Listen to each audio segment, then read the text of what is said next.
I'm Lola Blanc. And I'm Megan Elizabeth. And we're the hosts of Trust Me, the podcast about cults, extreme belief, and the abuse of power. Now on podcast 1. We want to debunk the myth that people who join cults are uneducated, because anyone can be manipulated by a narcissist. And we should know we both have been. Join us every week as we explore the world of extreme belief, talk to survivors and experts, and share our own experiences with cults and the abuse of power. Get new episodes of Trust Me every Wednesday on Podcast 1 and anywhere you get your podcasts.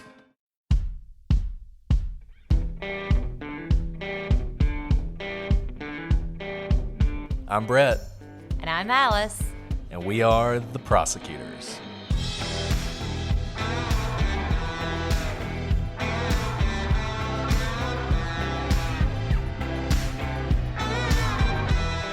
Today on The Prosecutors, we continue our look at the murders of Maggie and Paul Murdaugh.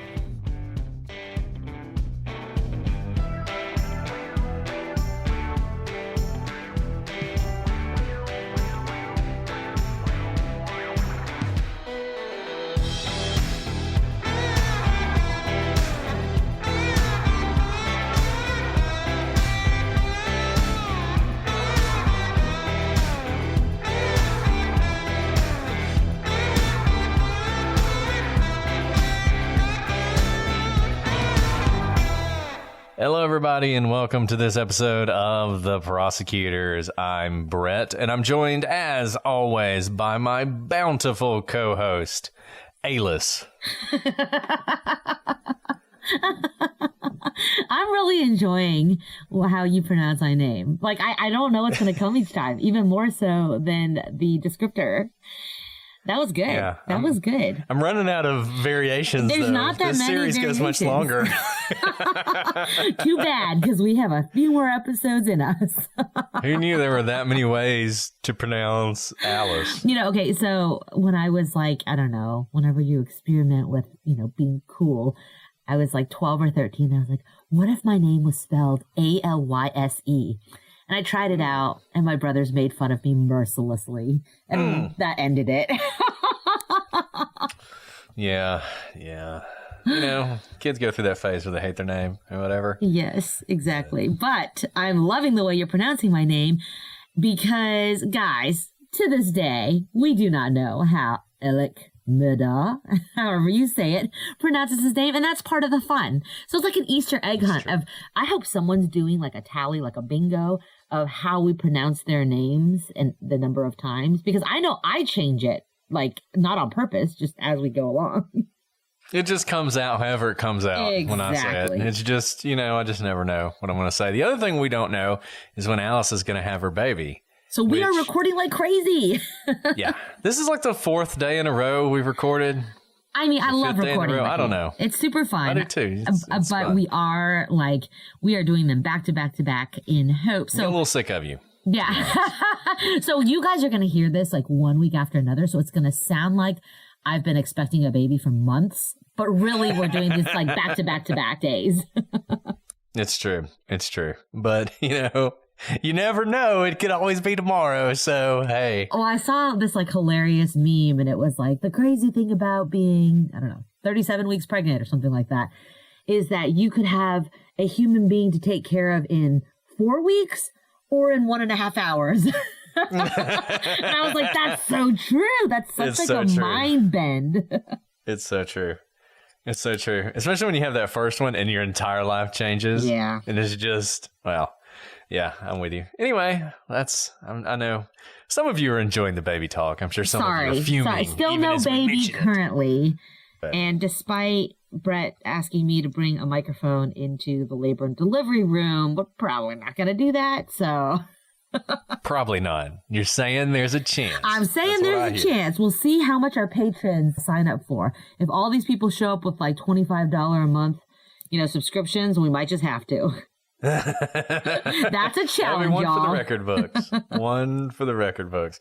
Okay. Well, we've been going through this case. I think we've gotten to the point where it's time to listen to the 911 call. What do you think, Alice? I'm ready. I am ready. Are you ready? This. Yes, because I've heard it several times, and we play it in kind of the cases where 911 calls matter. And I think it's useful because we are seeing Alec in court. We're seeing the way he acts.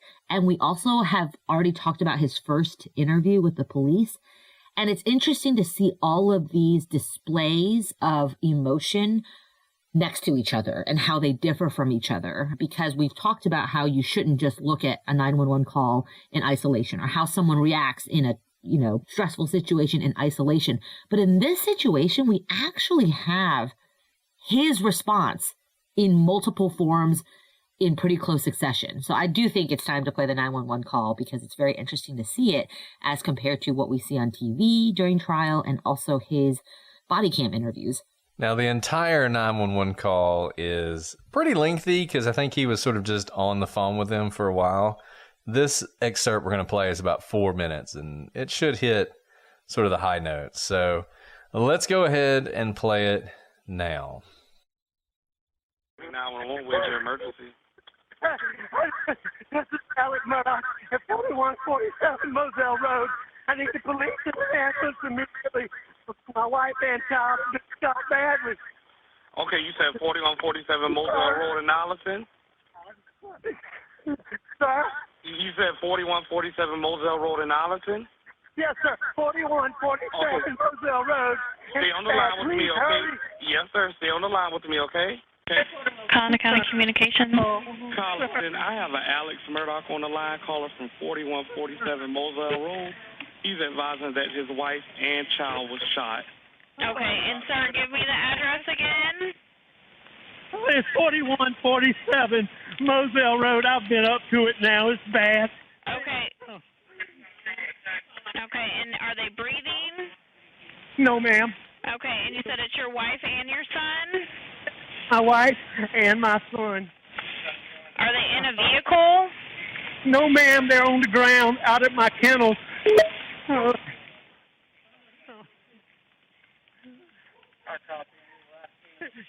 Okay, and did you see anyone? Okay, is he breathing at all?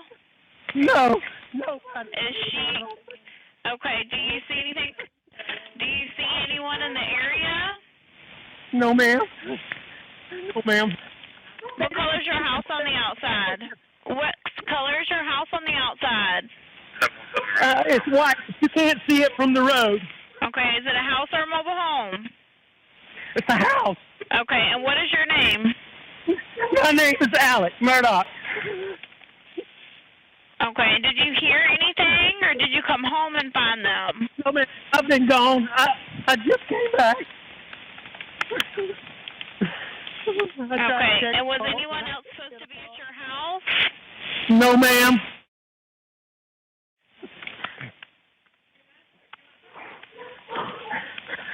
Please hurry. We're getting somebody out there to you. Okay, what is her name? Maggie and Paul. Maggie is her name? Yes, ma'am. Okay. And please hurry. We're getting somebody out there to you. Me asking you these questions don't slow them down, okay?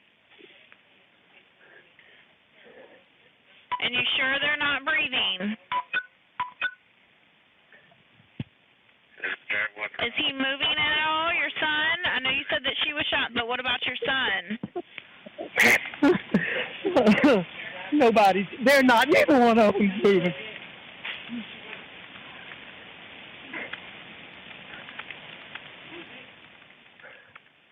What is your telephone number? And does anything look out of place? Ma'am, not particularly, really, no, ma'am. Okay. Are they close, ma'am? Yeah, they've been en route with you ever since you've got on the phone with me. I have multiple people coming out there to you. Okay. I don't want you to touch them at all, okay? I don't know if you've already touched them, but I don't want you to touch them just in case they can get any kind of evidence, okay? I'd already touched them trying to get to see if they were breathing. Well, I just don't want you to move anything just in case they can get any kind of evidence, okay? So, like we said, that's just an excerpt of the call. But on this 911 tape, Alex said it had been 1.5 to 2 hours since he had seen Maggie. On the interview that we talked about last time, he said it had been about 2 hours since he'd seen Maggie. He told them he'd taken a nap after dinner and had not seen them again before he left his mother's house.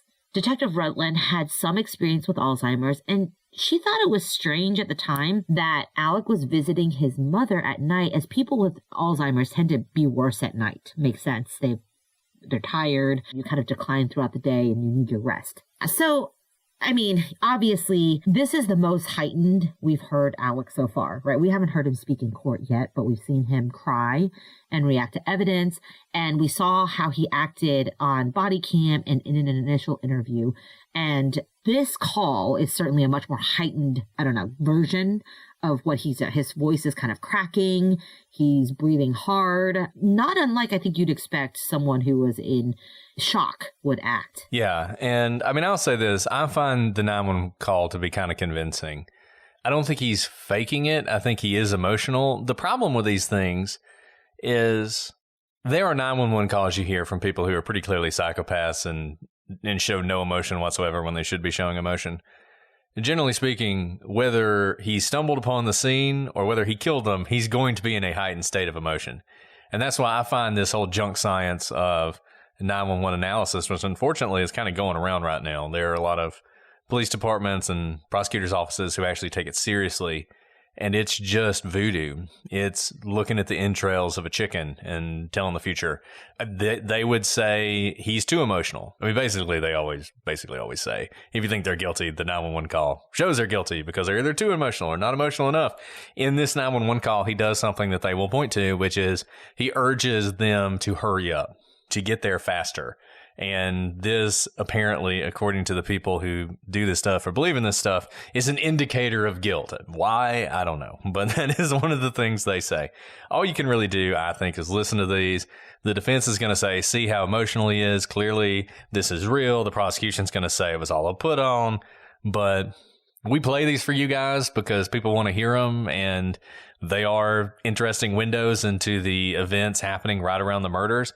I just don't think they're that helpful. When I hear this, I think he sounds pretty convincing. But then I compare that to the evidence, and it doesn't really seem to stand up that well. So I don't put a lot of stock on it. But look, I think if he's faking, he did a good job, to me. Yeah, I think that's right, Brett. I don't really get anything from this call because it's pretty much consistent with what he says when the police show up and he's interviewed by them. So there's no huge discrepancy in his story based on what he says on this call versus, just an hour or so later. And he does sound emotional, but we've already said this before. Even if he did shoot his own family, I would think you'd be emotional anyways. And so we move forward to when the detectives arrive and they talk to him. Remember, we talked about Detective Rutland. She went back to the scene and she actually noticed that Paul's hands were underneath him, which seemed to contradict the statement by Alec that he had tried to take his pulse. Remember, Alex said that he tried to turn him over or something, and that's when the phone fell out of his pocket, and he tried to take his pulse. It's hard to do that. Typically, you're going to reach on the take a pulse. And she also saw no evidence of any activity around the body. So nothing like what Alec had said. No footprints, no knee prints, no evidence really that Alec did what he said he did in trying to turn over Paul's body or check for a pulse. And Rutland looked at Alec's shoes when she was there, and she also saw no blood on his shoes. She saw no blood on his hands, his arms, his shorts, his shirts, really anywhere. And if you've seen this video, Alec is wearing shorts, light-colored khaki shorts and a white t-shirt. So light-colored clothing where you would see blood if it were there, at least to the naked eye. And the reason you'd look at his shoes, of course, is if you're going up to Paul. I mean, there was blood and brain matter everywhere. It'd be really hard not to get something on your shoes. So that's what she testifies to. But this is a twist on the defense's argument that no blood means no involvement. So by the way, this is why you have vigorous advocacy on both sides, right?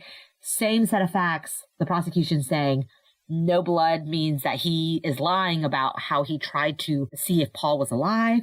And the defense is saying, well, no blood means he couldn't have done anything. If did what he said he did, there should be blood, right? Rutland would say that Alec appeared to be wearing fresh clothes. So the no blood thing isn't that he wasn't involved, but rather he changed out of the clothes that had evidence of the murders on him by the time the police arrived. And this change of clothing is actually confirmed later in the trial in a video showing Alec wearing different clothes than the shorts and t-shirt he was found in after the murders. And this video was from earlier that night. So on cross, the defense attempts to push back on some of this. They note that this was the day his father had been put into the hospital, so maybe it wasn't as unusual for Alec to go and see his mother, even if it was late. It was already an unusual day, and he was concerned about how she'd react, and he wanted to be there with her. And it's a pretty good argument and a pretty good retort to that. Now, they have to stick to this clean clothes thing, even though I think it's kind of a weak point, given that we know he changed clothes at some point. Now, they're going to argue he changed clothes earlier than this, obviously. But the fact of the matter is, we know he changed clothes. And they're going to say, look, there's brain matter and blood all over the feed room. There's blood everywhere. There's blood on the ceiling. There's blood on the door. There's blood pooling under these people. But there's no blood on Alec. How is it possible that he could have committed these brutal, vicious, close-in killings? He kills these people, or whoever it is, kills these people with a gun, but there are points throughout the trial where the prosecution will point out there's quote-unquote stippling on the bodies, and that's basically a tattoo around the wound that is from the excess gunpowder that comes out of the muzzle of the gun. I recently took a class on gunshots. It was fascinating. But this was one of the things they pointed out is you can tell distance by whether or not they're stippling, because there will only be stippling if you're within about 4 feet. If you're further than that, there's just not enough force to imprint that powder into your arm. But they both had it. So this was a close-in attack. And their argument is, look, there should be blood on him.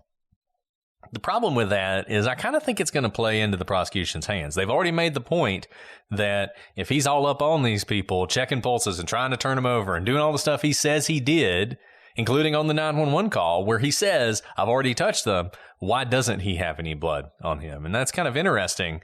If he killed them, the reason he doesn't have blood on him is because he changed clothes. There's no reason he shouldn't have blood on them if he didn't kill them. It's a twist on what you would expect. The fact he doesn't have any blood on him actually hurts him. The defense, the other thing they mentioned was the broadness of the search. They point out that Alec Murdaugh that night gave law enforcement full consent to search any part of his property. It was an offer that actually wasn't taken up on. And as we've said, this is a thing the defense sort of attacks the prosecution on, is the police didn't do a better job investigating. They didn't go into the house. They didn't look for the clothes. They didn't test the drains of the showers to see whether or not there was blood in them, which arguably would have helped the prosecution's case. Though if they had done all those things and found nothing, that would have been a point for the defense, but it's just something we don't know about.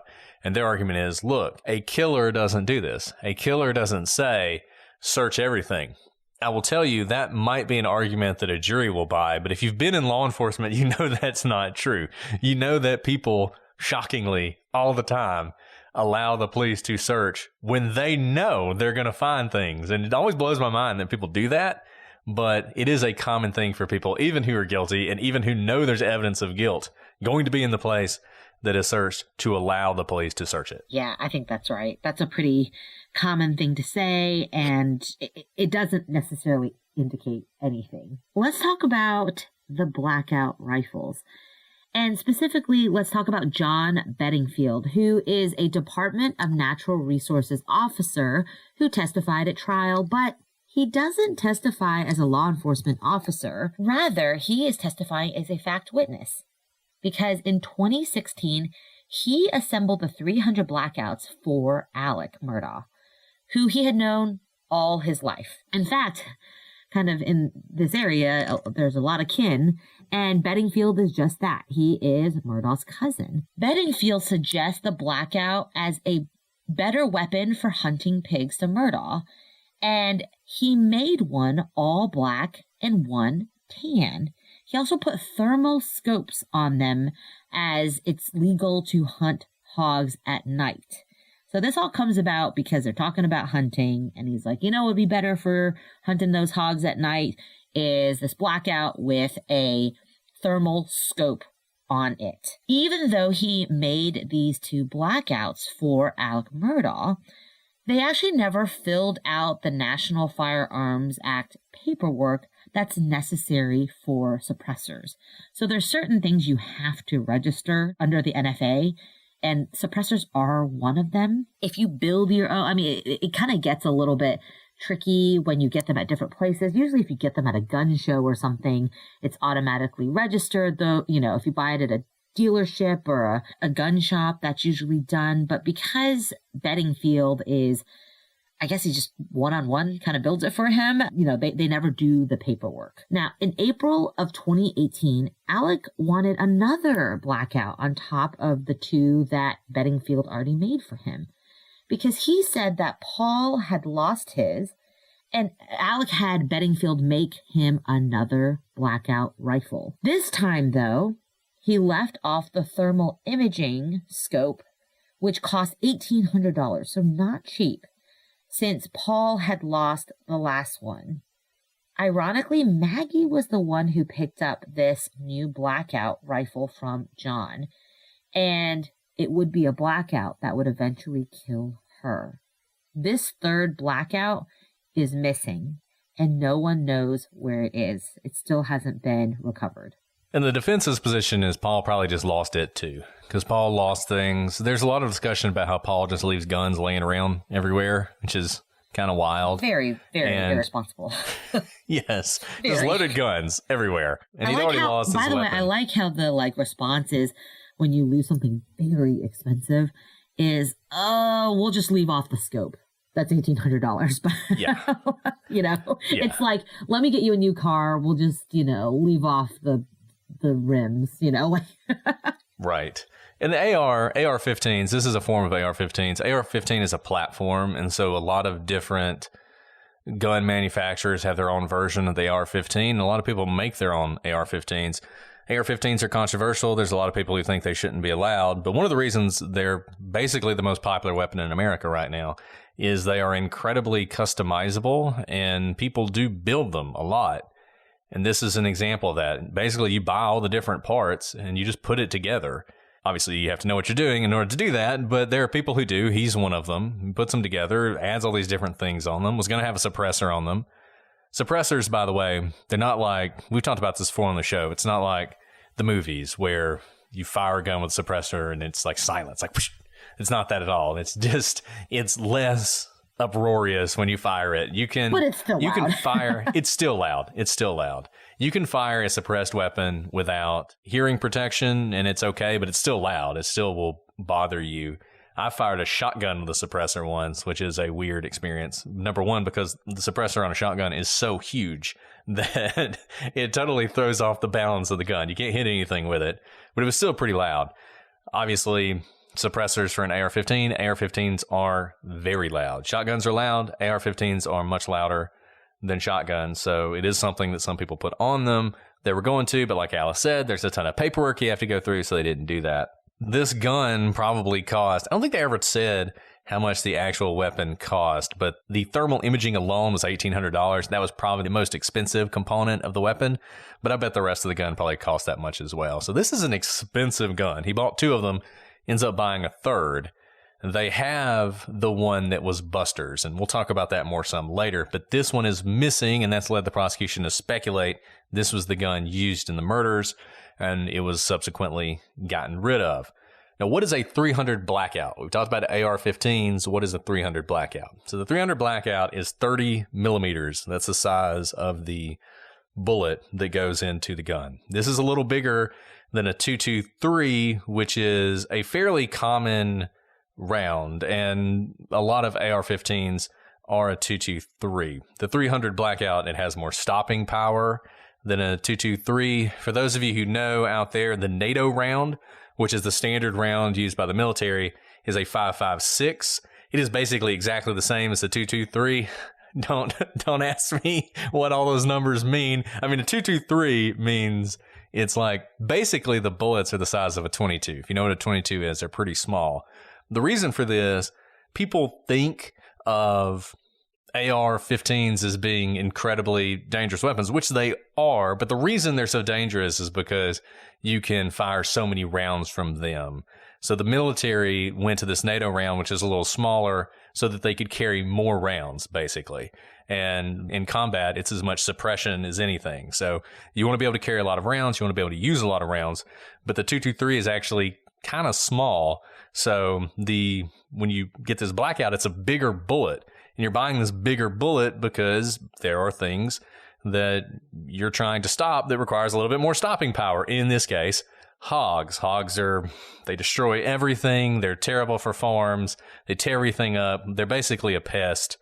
And usually there's not even a hunting season on these things because they're so destructive, and they're invasive species, really. Destroy the habitat of the natural animals and everything else. And so getting rid of them is a high priority for a lot of people. That's what they're using these for. So the police found ammunition in the home of the same caliber and type as used in the murders. In fact, they found magazines loaded with 300 blackout rounds. The prosecution, they also introduced one of the other AR-15s, which is complete with a thermal scope. This is actually Buster's AR-15, it's his blackout rifle. The reason they're introducing it is sort of to show the jury what the weapon would have looked like, though they don't think that weapon was involved. And that's not the only weapon they introduced, which they know is not involved. They also introduce a Browning 12-gauge shotgun, a Benelli 12-gauge shotgun, and another 12-gauge. As the defense will note, when objecting to the introduction of these weapons, none of these weapons are the ones actually used in the murders. The Murdaughs had a lot of guns, and they say this is irrelevant and prejudicial because these aren't the actual firearms, and you're prejudicing the jury against Murdaugh because you're showing he has all these guns, and that could be something that would make someone not like him. Those objections are overruled. You know, the prosecution's argument is we just want to show the jury the kind of weapons that were used in this crime since we don't have the actual weapons. In addition to the firearms, the prosecution will also note that they found ammunition consistent with that used in the shotgun that killed Paul. So at the end of the day, they didn't find either the shotgun or the AR-15 used in these murders, but the ammunition used, they did find similar ammunition. And so the argument there is these people were killed with family guns, with ammunition on the home, on the premises, which makes it less likely that this was a stranger murder. Yeah. I mean, this is clearly a hunting lodge. There's going to be a lot of guns there because there's hunting that takes place here. So those of you who may not be around a lot of guns, I wouldn't be thrown off by the number of guns in this case. This is pretty typical, honestly, here. I think what's more relevant is just that a gun was used, at all. And there were a lot of guns to be accessed here, and that not all of the guns are accounted for. But the fact that the Murdaughs had a lot of guns, honestly, I mean, Brett, I think you and I both know people in the South who have hunting lodges or who like to hunt, who honestly own like dozens and dozens and dozens of guns. And that's not out of the ordinary whatsoever. So, yeah. That's what I have to say about guns. And half the people who testified in this testified to the number of guns they have, and they all had a bunch. Right. So, yeah, it's not that unusual. I know it's weird for some of you guys, some of you who live in places where firearms are not really something people have, or if you live in a foreign country where they're not even legal. But here in the United States, a lot of people have a lot of guns. And usually, if you're the kind of person who has an AR-15, for instance, that will not be the only firearm you have. You will have multiple firearms, and I think you see that here. And here's another thing about people with a lot of guns. You know how to handle guns. You know how to load them. You know how to clean them. They're not scary to you. They shouldn't be. You should at least have fluency in it because you take care of your guns. And so even though there's a lot of them, the fact that Paul leaves them around, it's incredibly dangerous. Obviously, we've all heard horror stories of kids picking up guns and shooting themselves or shooting someone by accident. But that kind of just shows you how everyday and ordinary these guns are in their lives, that they are just everywhere, that they shoot a lot for sport and for like, pest management on the farm. And it's just kind of an extension of who you are, especially on a property like Moselle. Now, Alec doesn't give just one interview. He actually has a second interview a couple days later on June 10th. And if you've been following the trial, you know there is a lot of controversy as to whether he said the word they or I during this interview. So what am I talking about? During one SLED agent's testimony during trial, an interview was played that was conducted with Alec only a few days after the murders. First, Alec consents to a cell phone dump. He says that on the day of the murder, he was at his law office and he was working on some motions. He doesn't mention that he was confronted that day by members of his firm about potentially stealing money, but he does mention the lawsuit related to the boat wreck. During that afternoon, he rode around with Paul looking for hogs. And the reason they're doing that is hogs will tear up the hunting fields and everything else. They're rooters and they are huge. And when they root, they really turn over all your land. And it makes it very bad for hunting and even for planting things like sunflowers. And as Brett just told you, one would use a 300 blackout rifle to kill these hogs that are pests on their land. And during this afternoon of riding around together, Paul and Alec also did some target shooting with a .22. So this is, again, kind of a normal day at the farm, like target shooting, checking out your land on a golf cart, not a golf cart, but, what is it, a four-wheeler? Because you usually just drive all over your land, check it out, make sure there's no holes in your fences or any other pests that you should know about that can't be seen from the house. Guys, I got to tell you, laundry detergent is the worst. It comes in those massive plastic jugs. It's filled with messy goo. It gets everywhere, and it's 90% water. Why are you paying for those jugs? Why are you filling our landfills full of plastic jugs you don't need when 90% of them don't get recycled? That's right. There are 700 million detergent jugs in our landfills every single year. That's where Earth Breeze comes in. Earth Breeze laundry detergent eco sheets, they look like dryer sheets, but they're not. They dissolve 100% in any wash cycle, hot or cold. It couldn't be easier. No measuring or mess. Just toss them in. They make the whole concept of detergent better. Packaging is compact, biodegradable, plastic free. And if what you really care about is getting your clothes clean, well, they got you covered there too. This is some of the best, most powerful detergent you can get without the mess and without the waste. I am telling you, you won't really know until you try it. And if you don't like it, Earth Breeze will give you a full refund. You have nothing to lose. You don't even have to send it back. They are confident you'll love it as much as I do. So now is the time to try Earth Breeze, because right now our listeners can subscribe and save 40%. Go to earthbreeze.com/prosecutors to get started. That's earthbreeze.com/prosecutors for 40% off. earthbreeze.com/prosecutors. I don't know if I've told you all this, but I like to do the keto thing. And that's why I love Thrive Market, because it is my go-to for all my grocery and household essentials. In particular, all those hard to find keto products, whether it's snacks that don't have sugar in them, or things you can use to cook, or things you can use as a substitute for sugar. It can be hard to find that stuff in the stores, and it is always so expensive. But Thrive Market is the kind of place where you can find not only keto stuff, but if you're not into that, if you need gluten-free snacks or non-toxic cleaning essentials, you can curate your own shopping experience with Thrive Market. And the best part of it all, not only is it convenience, but you are going to save money on every single order. On average, I save over 30% each time. When you join Thrive Market, you're also helping a family in need with their 1-for-1 membership matching program. You join, they give. You talk about a win-win. You're going to get your stuff more conveniently at a cheaper price, and you're going to help other people at the same time. So join Thrive Market today and get 30% off your first order plus a free $60 gift. Go to thrivemarket.com/prosecutors for 30% off your first order plus a free $60 gift. What are you waiting for? That's THRIVE market.com/prosecutors. thrivemarket.com/prosecutors. Yeah, and it's so interesting, him talking about the target shooting with a .22. That is just, there's some brilliance to that. You know, we've talked about the gunshot residue. We're going to talk about it more. He's saying, I fired guns that day. And that is going to be something that he's going to use to explain some of the evidence. So this interview goes on, and he says, and this is a really important part, he talks about how they drove around, they shot the .22, and then they are going to have supper. It's a short supper. It was already on the stove.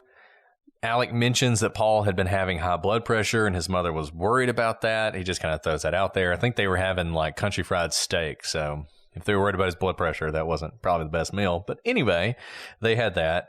At this point, Maggie goes down to the kennels. Alec says he didn't know where Paul went, but that he left the house too. And he didn't know where he went or how he got there. And he stresses that he didn't know where Paul was until after he was killed, almost indicating that he thought maybe Paul had left altogether. Either way, the reason he didn't know is because he stayed in the house. He was watching TV and looking at his phone, and he actually fell asleep on the couch. He then left to go to his mom. He then says he's going to tell them something crazy. Remember, the first time in the first interview, he says he's going to say something crazy. He tells the story about how his caretaker is in a secret assassination team that goes around killing Black Panther leaders. Well, this time, when he says he's going to tell him something crazy, I assumed he was going to say the same thing, but that's not what he says. Instead, he says that he was almost positive that he heard Maggie and Paul pull up to the house, but they didn't pull up because obviously when he got up and went outside, they weren't there. But he really thought he heard a car pulling into the driveway. And he noted they didn't get a lot of visitors out there, but he had the impression there was a car pulling up. This is obviously significant because this is Alec indicating that while he was there, the killers had arrived. He doesn't come out and say that, but he's saying he heard a car come up. They don't get visitors. A car came up. Maggie and Paul end up dead. Obvious implication is whoever's in that car did it. He also says that when he got into his car, something ran in front of his car. Now, he thought it was a wildcat and not a person, but he didn't really know what it was, and it's unclear how this would be connected to the murders if it happened. Now, one thing he doesn't say he heard any gunshots. At that point, he drives to see his mom. He calls some people along the way, and he returns a call from his brother. He talked to his other son. He goes home. No one was there, and that's the point when he went to the kennels. Alex says he knew it was bad as soon as he came upon the kennels. He drove back up to the house to get a shotgun after he drove to the kennels and saw the bad situation. And at this point, he says that Paul got threats, but he has no idea who would do something like this. He said he had a great relationship with his wife, and the only problem that he had in his marriage was that he didn't like spending time with his in-laws, which is kind of like a funny thing to say in the sense of it's almost like a joke, you know? And also, as we'll get into it later, it's not clear how true this is, that things were just so rosy with Maggie. Alec also says that he wasn't sure where the third blackout rifle was, and it had been missing for some time. One of the officers notes that he doesn't think this is random. He doesn't think someone would come up without knowing the property. Remember during the 911 call when the person's trying to figure out what kind of home it is, what to look out for, and Murdaugh says, you can't see the house from the street?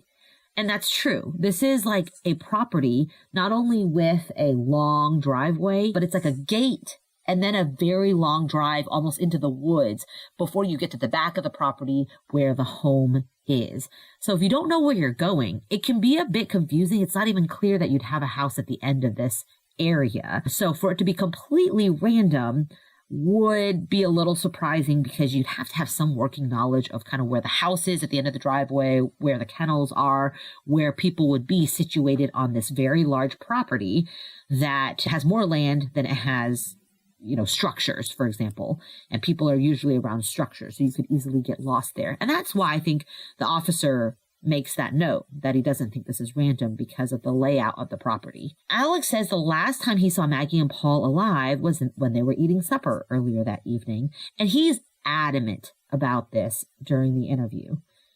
Then they talk about Paul. They talk about how horrible Paul's death was, and the prosecution really focus on what is said next. So let's give a listen before we delve into this phrase that has a lot of people just talking about. So here we go.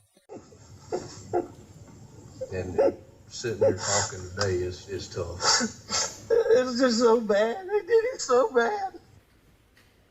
When you asked the defendant about the traumatic picture that he saw of Paul and Maggie, what did he say?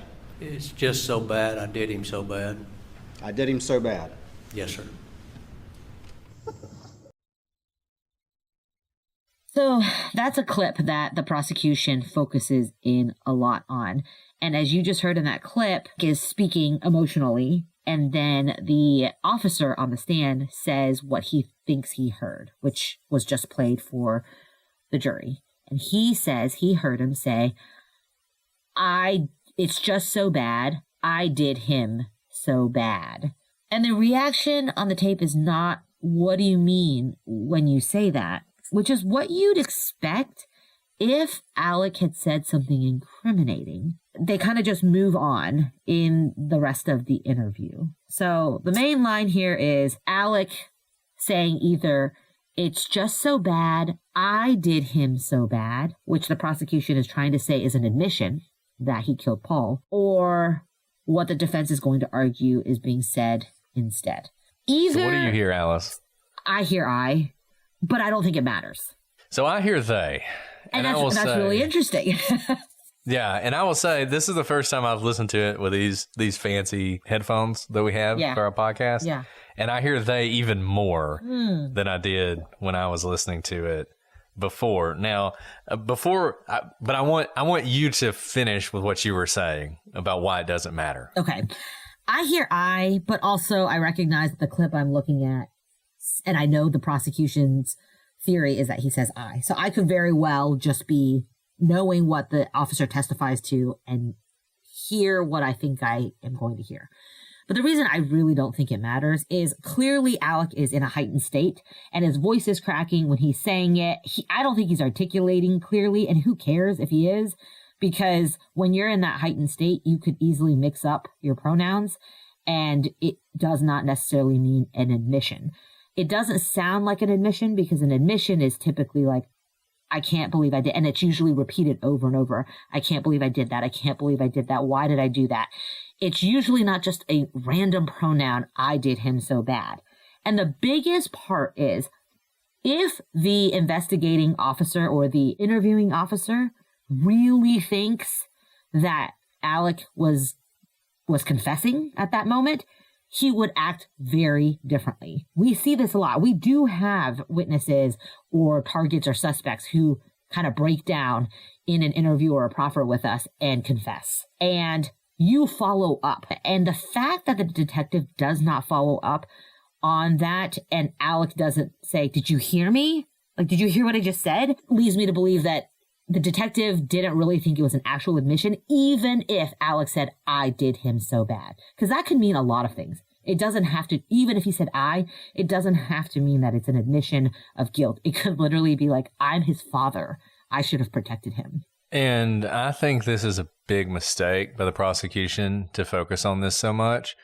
It's a gotcha moment that I don't think gets him either way. But it's also a moment that you could imagine introducing doubt. I mean, and just imagine, for instance, in 5 years, let's say Murdaugh is convicted, and in 5 years, somebody decides to do a Alec Murdaugh was innocent podcast. One of the things they would do is they would have that tape analyzed by the fanciest audio engineers around, and let's say that what it actually says is they. And those fancy audio engineers are able to enhance it, and you can hear clearly he says they. Then that podcaster would be like, oh my goodness, a key part of the prosecution's argument falls apart. You could imagine the same thing happening in a jury room. The jury knows this is a point of contention. They've seen the prosecution and the defense fight over it. Then they go back there and they listen to it. What if they hear they? They might think, oh my goodness, it's they. And they might mistakenly believe, well, now that's a reason to doubt because a piece of evidence the prosecution put forth as evidence of his guilt is falling apart in front of me. And by focusing so much on something like this, you can get lost in the rest. It's sort of the if the glove don't fit moment. That the glove, whether it fit or not in the OJ case, was completely irrelevant. And the prosecution had all this other evidence that OJ was guilty. But everybody forgot about that after the glove thing. And that was what the defense hammered on in closing. And you can imagine the jury being like, well, the glove didn't fit, so I guess we have to acquit, right? And that you want to avoid that. And I feel like the prosecution kind of introduced this into this case when even if he did say I, like Alice said, it's not that significant. And if you're saying he said I, and in fact, you're having an officer say he said I, which means if the jury hears they, then that officer's credibility is going to take a hit as well. So I don't know. I think this was a mistake. I don't think they should have spent so much time on this. I don't think it's that relevant, but hey, that's what happens in trials. Yeah, I agree. It's a bit of a misstep on the prosecution's because it's not a clear admission, even if it is I. So in cross-examination, the defense does a couple things. Number one, they note that none of the guns that have been introduced were the shotgun that killed Paul. They also note that the shot that killed Paul was with waterfowl ammunition, duck shot. You guys have certainly heard of buckshot. We'll talk about this later, and we'll sort of lay out for you the difference between duck shot and buckshot. But that D is actually a pretty big deal. And the police collected no waterfowl ammunition from the Moselle property, which is shocking to me. I can't believe they didn't have duck shot on that property. But nevertheless, police didn't find any, which is significant. The police did find ammunition that matched the buckshot, but apparently they did not find anything matching the waterfowl ammunition, which is a little weird to me because they certainly introduced ammunition that appeared to be waterfowl ammunition, but I guess it's not the same kind as this. They also talk about this video and this audio, this I did versus they did. And the agent, he stands by what he heard, but the defense points out something that Alice just pointed out. What did you do? What did you do when he confessed right in front of you? And he says he made a mental note.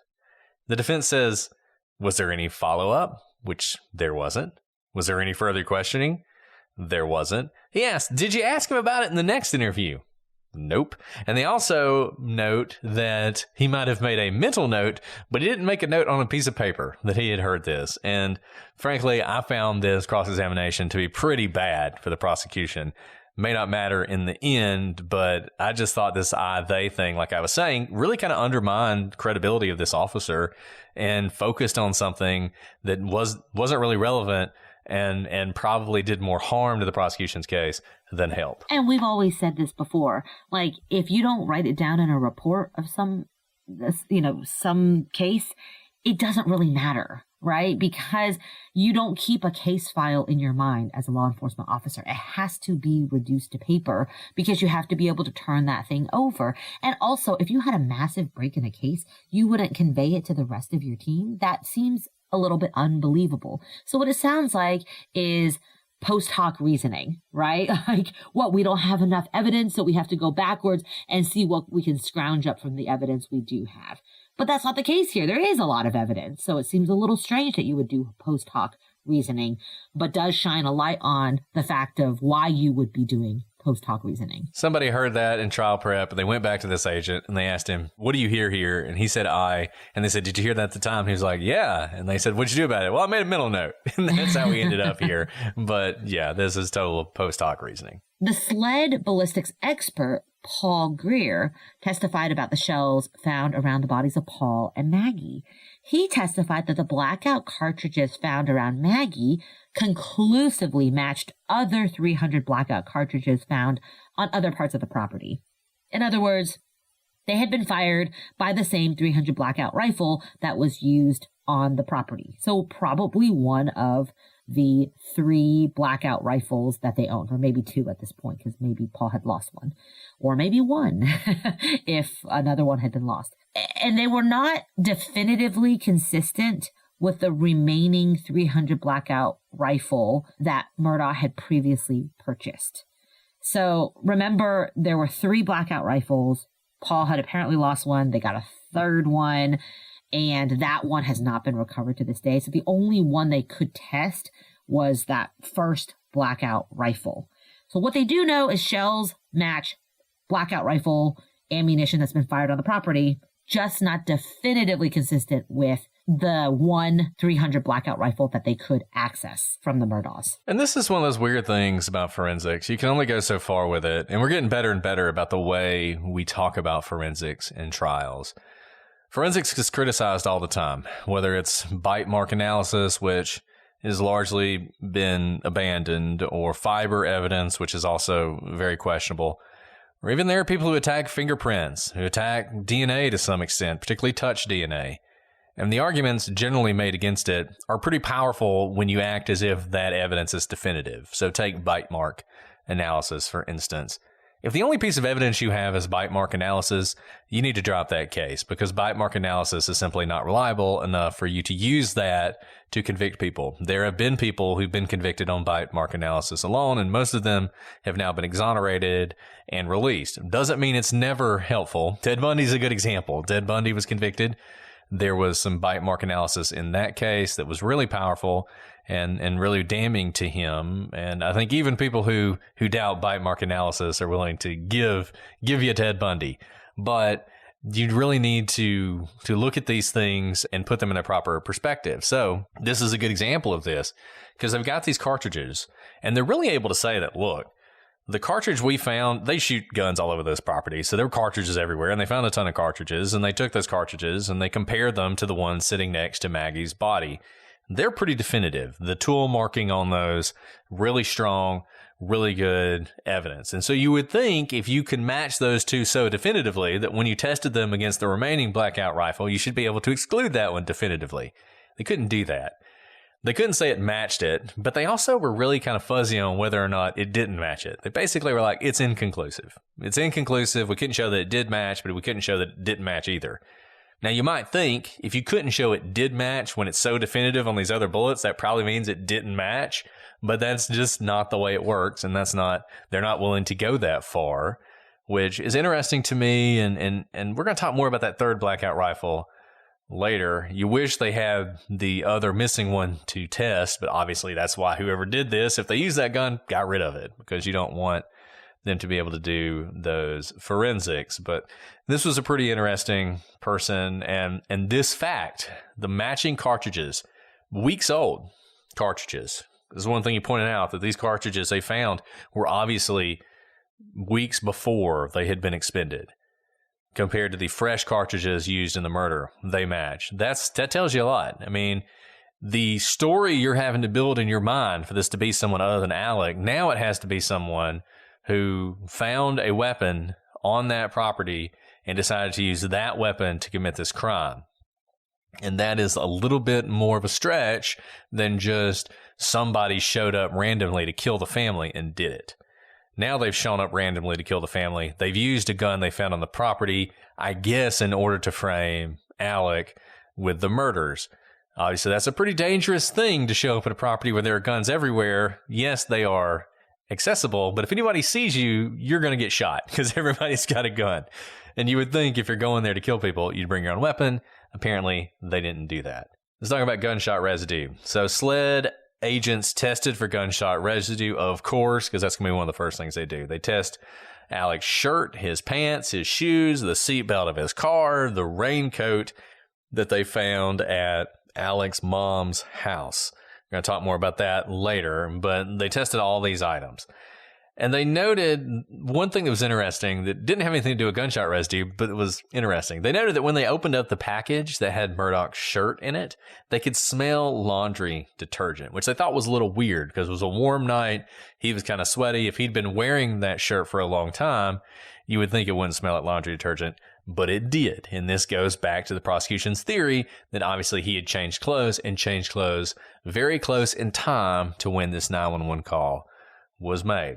Despite the fact that they thought this was some sort of fresh clothes, they did find gunshot residue on the right shirt and right chest area. There was also one particle on the left side of the shirt. And why this is important is if you fired a gun, if you're right-handed, you're going to put that gun up against your right shoulder. So most of the gunshot residue, when it comes out, is going to land on your right shoulder. Gunshot residue is microscopically viewable. You don't really see it. So you're not going to expect a big mark or something on the shirt. It's just the residue you're going to find. They find one particle on the left side. That means that's one particle that sort of floated over there, but that wasn't where the firing took place. Now, the thing, though, that's important is while it could have been on someone when they fired something, is the defense would point out on cross-examination, it could have also been from coming into contact with something that had gunshot residue on it. One thing they testified to was you don't test somebody after about 6 hours. You don't test a person for gunshot residue after about 6 hours because it's probably not going to be there. But items, gunshot residue is going to be there until something happens, till it's cleaned, for instance.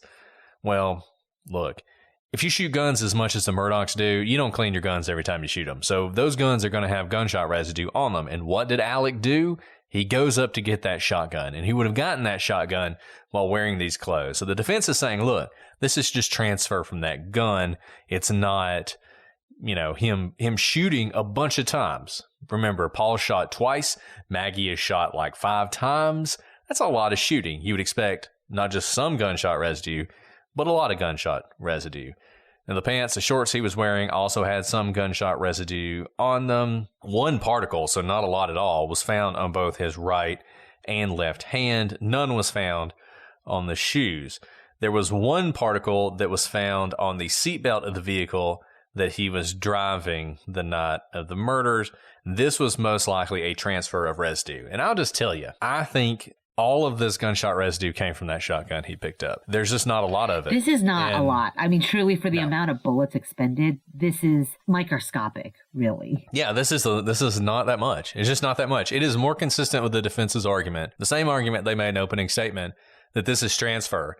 This is not from shooting. And I think that is true. Now, once again, the problem for them is Alec clearly changed his clothes at some point. So if he changed his clothes after the shooting, you wouldn't actually expect to see much gunshot residue on his clothes. If he washed his hands, you wouldn't expect to see much on his hands. You wouldn't expect to see much in his car. But the one place where they find a lot of gunshot residue, which is really interesting. So remember, they find one particle on his hands. They find 3 particles on his shirt. They find 38 particles on the inside of the blue rain jacket that they later found at Murdaugh's mom's house. Not the outside. So if you're wearing the rain jacket and you're shooting a gun, you'd expect there to be GSR on the outside. If it's open, you might even expect some to be on the inside. But this is a lot. 38 particles is a lot. And so they asked the expert, how could this be? How could you get that much gunshot residue on the inside of the jacket? And they say, really, there's only 2 ways. Number one, you're firing the gun while wearing the jacket inside out. Maybe then you could get that much on it. Or if you wrapped that raincoat around a recently discharged weapon. If you did that, you might get that much gunshot residue in the jacket. And that's very interesting, because why would you wrap a gun up? I mean, that is really bad for the defense. This is pretty powerful. This is incredibly powerful. Yeah, I think it really goes to one of the big weaknesses of the prosecution's case. It's always a weakness, is whenever you don't have the murder weapon.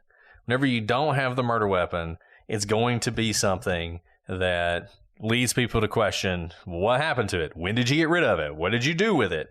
But then you have the situation where you're going to have witnesses testify about this blue raincoat, and then you find all this GSR inside of it, and it makes you think that's where the guns went. Not sure where they went exactly, but I know where they were in between the shooting and whatever happened to them. They were wrapped in that raincoat. So this is, to me, a pretty powerful piece of evidence that I think the prosecution is going to hammer on a lot when they get to their closing argument.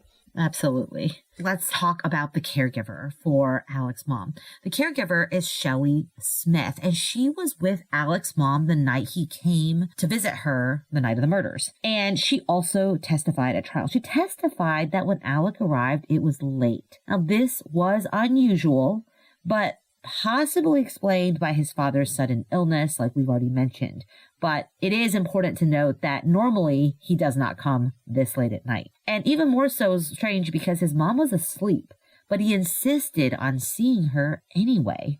And he stayed just 20 minutes. Later, he would tell Shelly that if anyone asked, she should say he stayed 40 to 45 minutes. By the way, this seems at least consistent with what we know about the Murdaughs in general of trying to tell people how to testify later on. Remember the boat accident at the hospital, and also potentially why Alec kept trying to call Rogan after Paul was dead. So just kind of seeing a pattern here of telling people how they should testify. And strange to say that. Like, who would be asking how long he'd been there? It's not clear why you would say that. Now, Alec also suggested that her upcoming wedding would be expensive, and he offered to help pay for it. And he told her that he might be able to get her a better job at the school where she worked, a second job because he knew the principal. Again, this is all very interesting. Why bring it up now, especially in such close succession to him telling her to tell anyone who asks that he was there for 40 to 45 minutes as opposed to the actual 20 minutes he was there. Of course, the implication is that he's bribing her to say something that is more favorable to him that is not true by offering money and, potentially paying for a wedding or another job. She also testifies that she saw Alec enter the home a week after the murder with a blue tarp. It's unclear what, if anything, was in the tarp, but it was a source of much debate during the trial. The prosecution argued that the tarp wasn't a tarp at all, but rather the blue raincoat they later found in the home that we just discussed with 38 particles of gunshot residue in it. I thought this lady's testimony was really bad for Alec. Really bad. And by the way, this is, it would be hard for her to not testify truthfully because you don't always know where the prosecution's going. I think they did know what she was going to testify to, but like her testimony in isolation is, and all she knows is her testimony, right? She doesn't know the rest of the evidence, is what she knows. And it's not apparent based on what she has to say that it's going to be damning against Alec. The fact that he shows up with a blue tarp, okay, no big deal. The fact that, he's offering her jobs, maybe he's just a nice man. And so this is why, by the way, you typically keep your witnesses from each other so they can't, mix their stories or try to make sense of everyone's different testimonies, because they're more likely to tell the truth if they have no idea how their testimony fits into the larger picture. And I'll say this. There is obviously this narrative out there, and we've talked about this some and expressed support for this narrative, that the Murdaughs are sort of a corrupt entity, at least Alec and his role, that has intimidated and manipulated a lot of things in this area.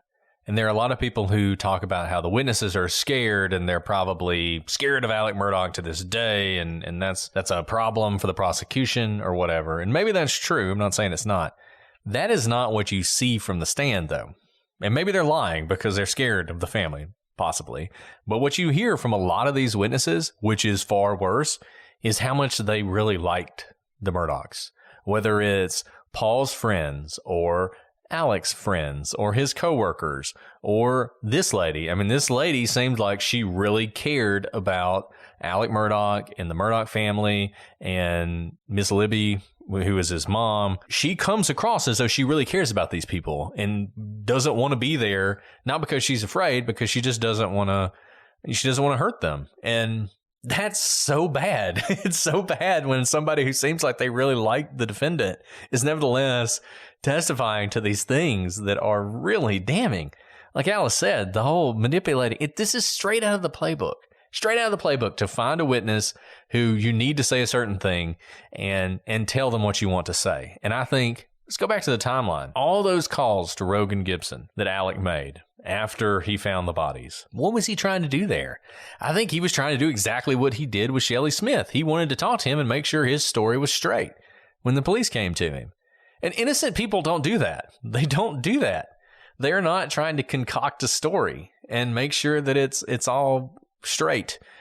And I don't know. I just, this one was tough for Murdaugh. I think it's one of those where it's not as concrete. It's not a forensics expert or anything like that. It's not an eyewitness who saw him shoot somebody. It's not somebody that he screwed over or he stole from or anything like that. It's just an ordinary person who saw him on that day, and he did some things that were really strange. And I think it really hurt Murdaugh, and there was no cross-examining your way out of this. And the defense, they did some cross-examination, but it was mostly really about the tarp/jacket and whether it was a tarp or whether it was a jacket. But yeah, not great for him. And honestly, it's only going to get worse as the prosecution's case continues, which we're going to talk about more next week. And who knows, we might even wrap up next week, though as we're recording this, the defense is about to start putting on their side. So maybe we won't wrap up next week because we'll want to talk about some of the things they say. So, hey, this may go more than 6 episodes. Sorry if that happens. I know you're really upset. Well, we hope you're enjoying this. We want to hear what you think at ProsecutorsPod on social media, prosecutorspod@gmail.com for all your questions. Hello to those of you listening early and ad-free on Patreon, and to those of you watching videos on YouTube. I hope you're enjoying these episodes.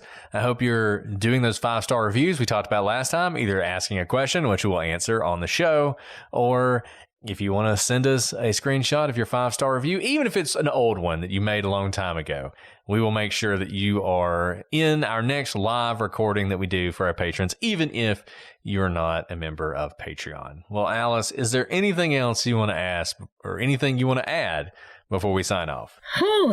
Let's see if we make it to the next episode, Brett. Before the baby comes, baby watch. You never know. We'll see which one comes first, the defense resting a verdict or the baby. Oh, yeah. That's the true race. That's the true race. What happens there? Well, we will keep you guys up to date on that as well. By the time you hear this, surely there will be a baby. I guess we'll find out. But we'll see you guys next week with more on this just fascinating case. But until then, I'm Brett. And I'm Alice. And we are the Prosecutors.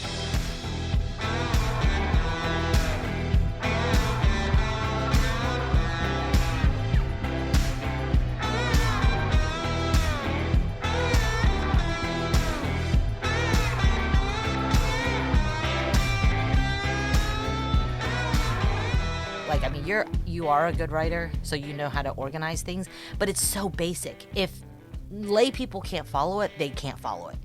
Organization is a huge deal. It is still storytelling. It's not legal gobbledygook. It is a story. At first I thought the map that we had was kind of silly, but actually it worked out to have people put the pins with the places on the map. And it was just a good thing for the jury to orient itself to what you're talking about. So you're not just talking about random times, random places.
Why they're not doing more of that, but whatever. That's their case. I'm sure they will do fine at the end of the day. Okay. I didn't write anything for the story, or I guess I did. I just didn't. Oh yeah, I did. Never mind. I'm an idiot. You're never an idiot. Don't you call my friend an idiot.